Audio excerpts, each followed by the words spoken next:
Hey there. Hello and welcome to episode 2 of our Happy Habits series. Today's emphasis or focus is on our brains or thoughts, what's going on between our ears. So Rita, when you wake up at 3 in the morning, what sorts of thoughts pop into your head? Think you already know this answer. I do. Terrible, terrible thoughts. Doomsday, gloom, terrible, nothing really is right or good about the world at the end of the day. I think it's kind of biological, but it's terrible. It might be biological, but it's certainly natural. And I think most people most of the time are plagued by those kinds of negative thoughts or self-critiques.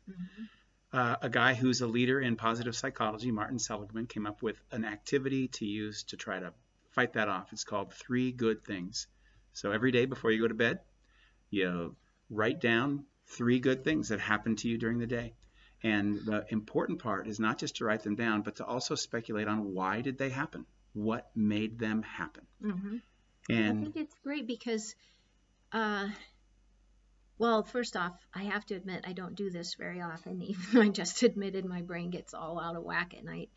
But I think getting to know yourself better and think about why you pick out 3 things is part of the process too. it gets our brain also thinking about why did this happen? And that's a really important thing. Why did the good thing happen Hmm. instead of why did the bad thing happen? True, true. Yeah. Now, our second focus of the day has to do with cognitive therapy, kind of the basics of Yeah. cognitive Yeah. therapy. And all the time we're talking to ourselves. Most of the time we're talking to ourselves. And oftentimes the flavor of that is very negative, right? Yeah. We've learned from, I don't know, growing up and authority figures in our life to say some pretty scolding, negative things to ourselves. And in graduate school, I learned about this the first time. I of course, had been talking to myself my whole life, but I thought, wow, I can say something different.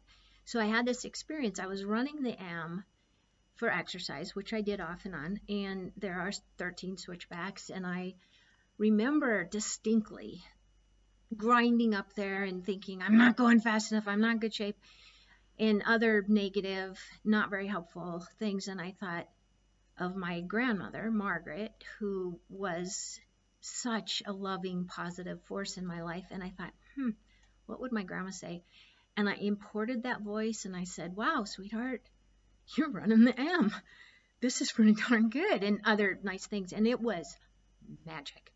I felt completely different about that run, and it's lasted for 30 some years. So I highly recommend a better voice. What's profound about that is that just shifting from the scolding voice to a more gentle and compassionate voice. And so if you can find one in your head and switch it, great. Yep, just talk nice to yourself.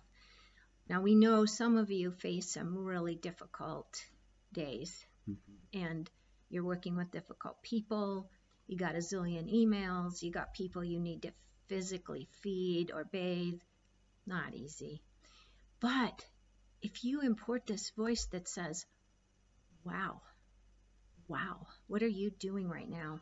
This might be saving a life. This is bringing comfort to another human being. I'm making it through. I'm teaching. This is good stuff.